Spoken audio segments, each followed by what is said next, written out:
بسم اللہ الرحمن الرحیم الحمدللہ رب العالمین الصلاة والسلام علیکہ یا سیدی یا رسول اللہ وعلا آلکہ واصحابکہ یا سیدی یا حبیب اللہ. اما بعد، اللہ تعالیٰ کے عظیم بابرکت نام سے آج ہم بخاری شریف کا آغاز کرنے لگے ہیں. اللہ تعالیٰ سے دعا ہے اللہ تعالیٰ میری زبان پر کلمت الحق جاری فرمائے، آپ سب کو سننے کی اور ہم سب کو اس پر عمل کرنے کی توفیق عطا فرمائے. آئیے دیکھتے ہیں بخاری شریف کے اندر امام بخاری رحمۃ اللہ تعالی علیہ نے جو سب سے پہلا باب باندھا ہے اس کا نام کیا ہے. تو سب سے پہلا باب جو بخاری شریف کے اندر امام بخاری نے نقل کیا وہ یہ ہے: باب کیف کان بدء الوحی الی رسول اللہ صلی اللہ علیہ وآلہ وسلم. باب ہے کہ نبی پاک صلی اللہ علیہ وآلہ وسلم کی طرف وحی کی ابتدا کیسے ہوئی. سب سے پہلے امام بخاری رحمۃ اللہ تعالی علیہ نے اللہ تعالیٰ کے فرمان عظیم کو نقل فرمایا ہے،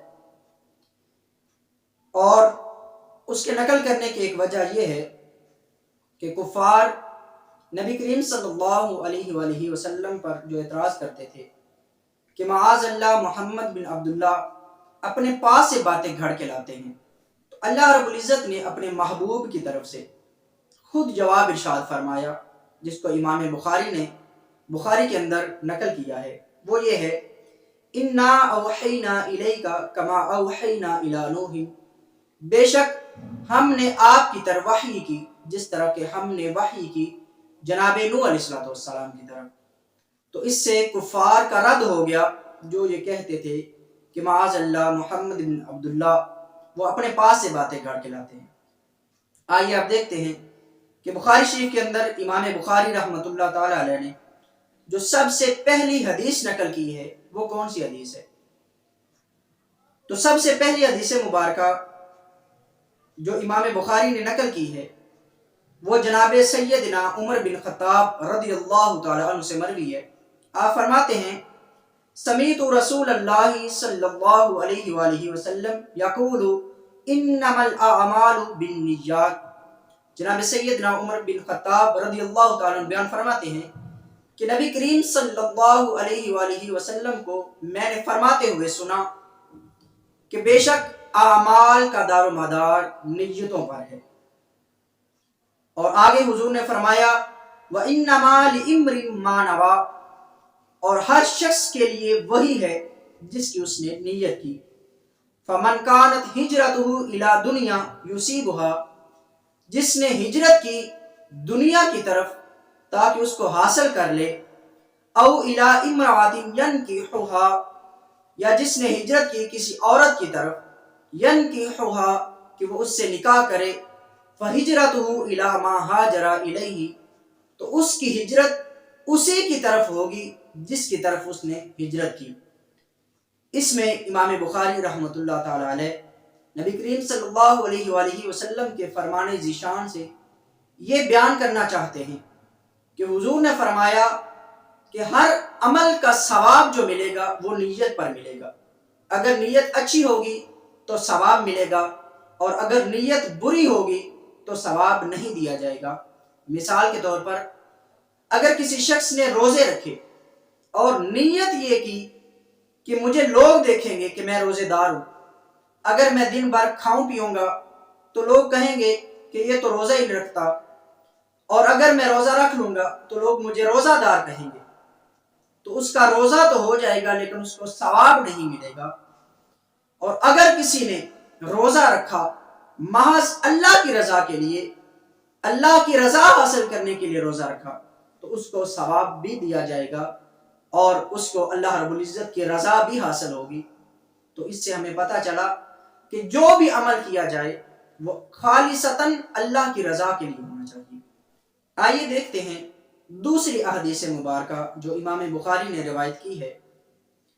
دوسری حدیث مبارکہ سیدہ طیبہ طاہرہ سیدہ عائشہ صدیقہ رضی اللہ تعالی عنہا سے مروی ہے. ان عائشہ ام المؤمنین رضی اللہ تعالی عنہا ان الحارث بن ہشام سأل رسول اللہ صلی اللہ علیہ وآلہ وسلم۔ حضرت سیدہ عائشہ صدیقہ رضی اللہ تعالی عنہ بیان فرماتی ہیں کہ بے شک حارث بن ہشام رضی اللہ تعالی عنہ نے نبی کریم صلی اللہ علیہ وآلہ وسلم سے سوال کیا۔ وہ سوال کیا کیا؟ فقال یا رسول اللہ صلی اللہ علیہ وآلہ وسلم کیف یأتیک الوحی؟ انہوں نے عرض کی یا رسول اللہ صلی اللہ علیہ وآلہ وسلم آپ کے پاس وحی کیسے آتی ہے؟ فقال رسول اللہ صلی اللہ علیہ وآلہ وسلم احیانا یأتینی مثل سلسلۃ الجرس۔ تو نبی کریم صلی اللہ علیہ وآلہ وسلم نے ارشاد فرمایا کہ کبھی میرے پاس وحی گھنٹی کی آواز کی مثل آتی ہے، اور فرمایا وَهُوَ أَشَدُّهُ عَلِيَّ، اور یہ مجھ پر سب سے زیادہ سخت ہوتی ہے۔ فَيُفْسَمُ أَنِّي وَقَدْ وَعِيدُ عَنْهُ مَا قَالَ، پس میں اس کو یاد کر لیتا ہوں جو کچھ وہ فرشتہ مجھے کہتا ہے، تو یہ کیفیت مجھ سے دور ہو جاتی ہے۔ وَأَحْيَانًا يَتَمَثَّلُ لِيَ الْمَلَكُ رَجُلًا فَيُكَلِّمُنِي فَأَعِي مَا يَقُولُ، اور نبی کریم صلی اللہ علیہ وسلم نے ارشاد فرمایا کہ کبھی فرشتہ مرد کی شکل میں میرے پاس آتا ہے تو میں اس کو یاد کر لیتا ہوں جو کچھ وہ مجھے کہتا ہے۔ قالت عائشہ رضی اللہ تعالی عنہ وَلَقَدْ رَأَيْتُهُ يَنزِلُ عَلَيْهِ الْوَحْيُ فِي الْيَوْمِ الشَّدِيدِ الْبَرْدِ فَيُفْسَمُ عَنْهُ وَإِنَّ جَبِينَهُ لَا يَتَفَسَّدُ عَرَقًا۔